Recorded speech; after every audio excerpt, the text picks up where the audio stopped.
Good morning, good day. Ako si Glenn Francis Lantice. I am the museum curator ng Bangsamoro Museum, which is under the Bangsamoro Commission for the Preservation of Cultural Heritage. Namang Danau, these are the ethno-linguistic groups na makikita mo surrounding the flooded plains or the Danau areas, no? Yung marshland, yung body of water. Kaya nga yung original word ng yung Danau is a body of water. Tapos may tatlong major groups surrounding those flooded plains. Yung Maranao, Iranun, Ilana Bay, and the Maguindanao. So if you notice, when it comes dito sa flooded sa Maguindanao na area, ang nila is that here's this story about the two brothers, no? Mamalo ng Tabunaway. Yan ang pinaka-sagutin sa na when Sharif Kabungsuan arrived in sa Pulang, you say Pulang, sa somewhere in sa river bank, no? Before siya bumaba sa kanyang boat, instructed na profess kayo ng faith sa Islam, no? Yun ang story doon. Tapos one of the brothers decided to embrace Islam, and the other one proceeded sa mountains, no? Further in mountains. So Tabunaway embraced Islam, and Mamalo went up. So there's this idea na yung mga hindi nag-embrace ng Islam became the IPs, Buray, Manobo, yun. Then the brother that embraced Islam became the Maguindanao. Yun ang story. And now when it comes to the geographic location, the Maguindanaons are located, no? Usually sa coastal and the river, near river bodies of water, sa marshland, sa Maguindanao. When it comes to social organization, mostly meron tayong mga sultanato, no? Sultanate. So here are three: Sultanate of Buayan, Kabuntalan, and Maguindanao. Sultanate of Maguindanao. Tatlo, I'm not mistaken, kaya I remember it. No? So they have different leaders. The sultanates, they act, no, in their own areas, no? And sometimes they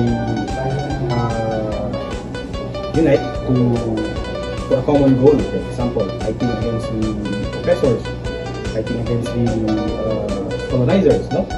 So they fought side by side. Some of them even controlled the whole sultanate sa Mindanao. When it comes to the traditions, we still follow the we still have these traditional practices, Islamic practices in terms of giving like birth. Kasi ang mga traditions usually yun yung sinusunod natin, mawakasan ng mga ancestors natin papunta sa next generation. Nag-evolve yan based on the influences. Like example, pagdating ng Islam, nagbago naman yung paano ang rituals sa panganak, sa kasal, at sa patay. Yung mga ganon. Sa wedding, yung mga sa kasal na is yung series yan. Hindi ka agad kasal, no? Sa mga Christian, iba yung kasal, diba? Sa atin, may may negotiation pa, no? Yung tawag nila, no? May sa langguni, may sigpil sa igan pa. Ano bang nauna sa langguni, may sigpil sa igan. Yan, may nika na talaga yung kasal, no? So, ang iba dyan, inisa na lang, no? So, kanya sa families nila. Comes to material culture, material culture, mga gamit. Sa damit pa lang, no? Ano ba ang pinaka-iconic natin na textile? Yung long, knoll, no? Tube skirt, so knoll natin. So So, ang dami nating design sa inol. Ang function ng inol, it transcends from utilitarian na pambalot ng katawan. It becomes a symbol of status, no? Depende sa quality ng inol, ang design, wala naman mo kung royal blood ba siya, hindi. Diba? The way na italic, kung first wife ba siya or second wife. May labi ba siya, the way na paano nilahawakan. Ano nakait, ano nakaipit, no? May mga ganun. So, in every culture, they give meanings to the things that they create, no? They do, no? So, hindi mo pwedeng sabihin na bakit ganyan ang ginagawa nila na culture ng mga Mindanao sa ibang grupo.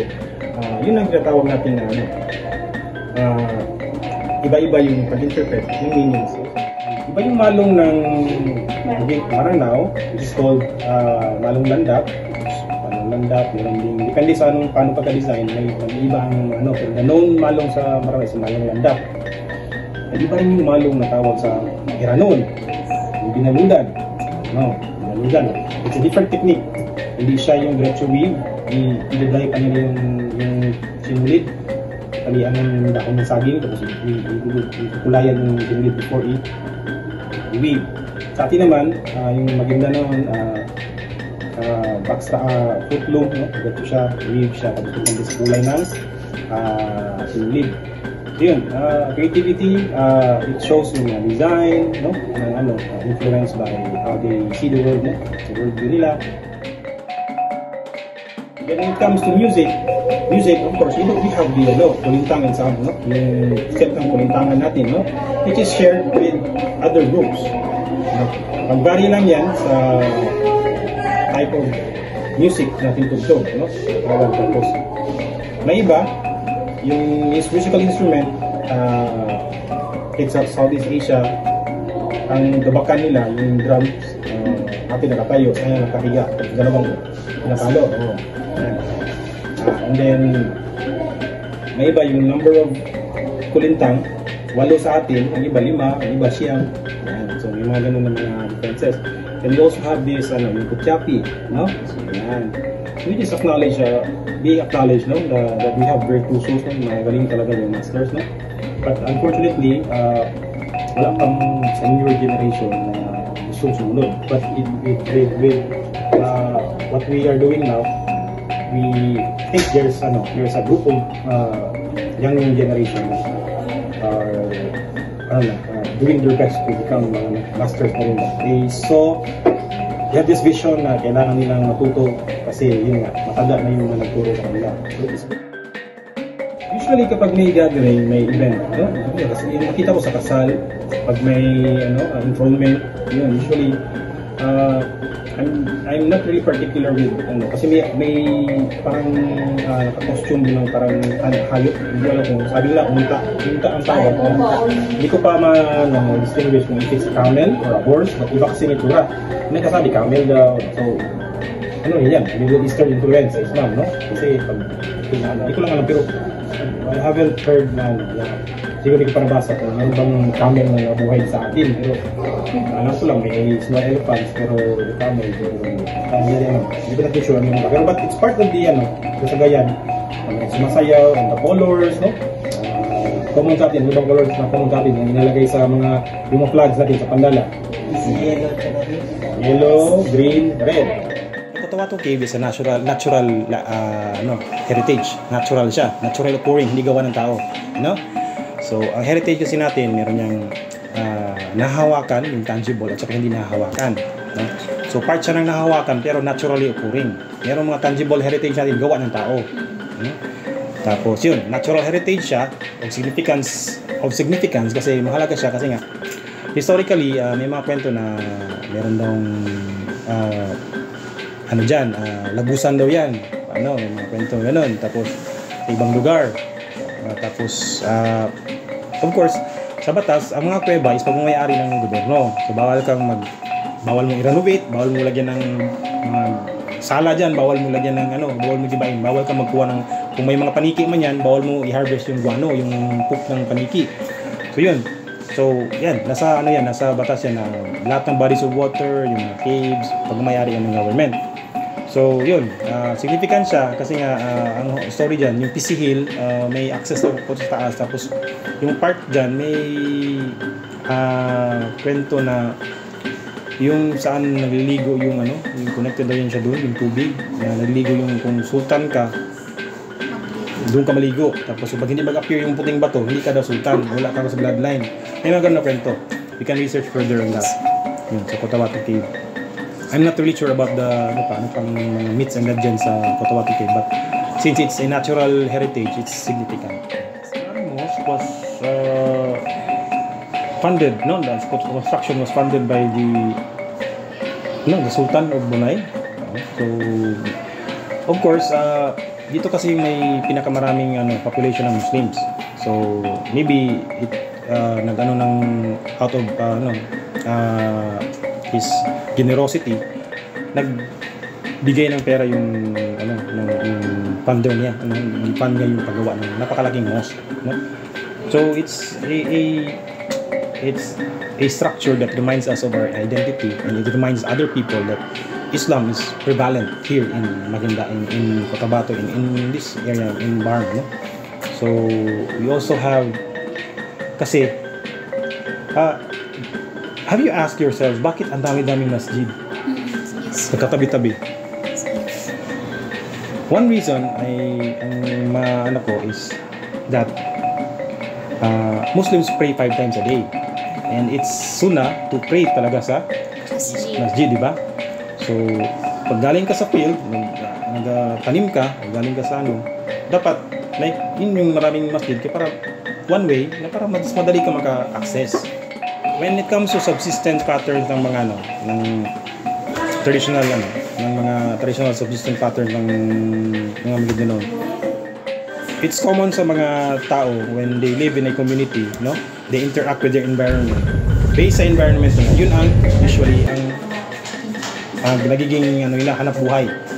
When you live near a body of water, fishing. When you live in the mountains, you do farming, domestication of animals, horticulture.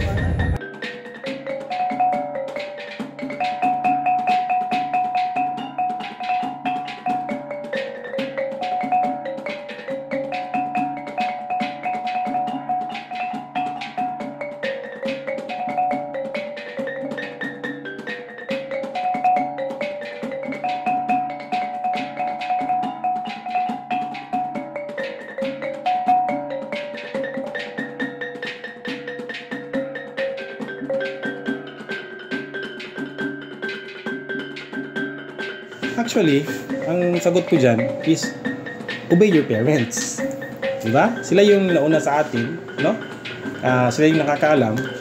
Diba nga, may tayo na dapat we should respect our parents, no? Yan. So, though tao lang din sila, hindi naman perfecto, pero as a respect na sila yung mga magulang natin in Islam, you have to honor your mother, diba? Mother, then father, diba? So, you have to pay respect to them by showing. One way of showing respect is to follow what they tell you. What is you practice these good things, no? As younger generation, no?